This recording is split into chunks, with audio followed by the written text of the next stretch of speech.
ಕಾಲಚಕ್ರದ ಲೀಲೆಯೆಂದೆನು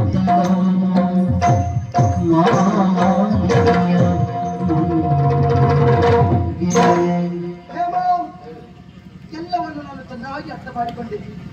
ಅಂತ ತಂಗಿಗೆ ನಾನು ಅಣ್ಣನಾಗಿ ಹುಟ್ಟಿದ ಮೇಲೆ ಇನ್ನೊಬ್ಬರ ಮುಂದೆ ಶಿರವನ್ನು ಬಾಗಲೇಬೇಕು, ಕರವನ್ನು ಜೋಡಿಸಲೇಬೇಕೆಂದಾಗಿ ಬೇಸರ ಇಲ್ಲ.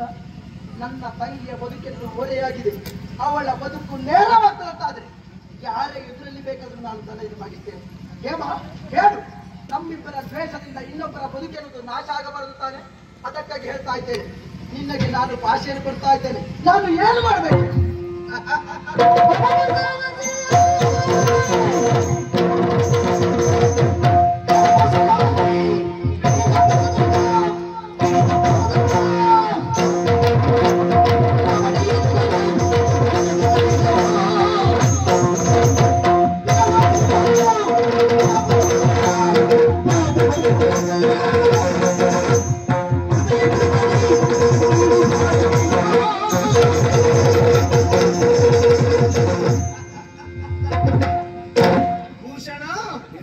ಕ್ಷೀಣವಾದ ಸೊರೆಯಲ್ಲಿಂದ ಬರ್ತದೆ ಎನ್ನುವ ಹಾಗೆ ನೋಡಿದ್ರೆ ನನ್ನ ಕಾಲ್ಪಡದಿಂದ ದೀನನಾಗಿ ಆರ್ತನಾಗಿ ದೇಹಿ ಎನ್ನುವ ಹಾಗೆ ಬೇಡಿಕೊಳ್ತಾ ಇದ್ದದ್ದು ಯಾರು? ನಿರಂಜನ್ ರಾಯರು ಅಮ್ಮಮ್ಮ ಸಾತಿ.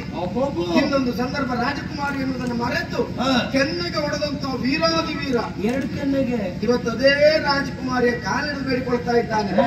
ಏನಂತೆ ಏನಂತೆ ಏನಂತೆ ಏನು ಹೇಳ್ತಿದ್ನಪ್ಪ? ಅವನ ತಂಗಿಯ ಬದುಕು ನನ್ನ ಒಂದು ನಿರ್ಧಾರದಲ್ಲಿ. ನಿರಂಜನ, ಈಗ ಗೊತ್ತಾಯ್ತು ರಾಜಕುಮಾರಿ ದ್ವೇಷ ಎಂತದ್ದು. ಸರಿ, ನಾನು ಹೇಳ್ತೇನೆ ಅಂತಾದ್ರೆ ಭೂಷಣ ನಿನ್ನ ತಂಗಿಯನ್ನು ಮದುವೆಯಾಗುವುದಕ್ಕೆ ಹುಣ್ಣುತ್ತಾನೆ ಅಂತಾನೆ. ಹಾಗಾಗಬೇಕು ಅಂತಾದ್ರೆ ನಾನು ಹೇಳಿದ್ದನ್ನು ನಡೆಸಿಕೊಡ್ತೇನೆ ಎನ್ನುವ ಹಾಗೆ ನನ್ನ ಕಾಲು ಮುಟ್ಟಿ ಪ್ರಮಾಣ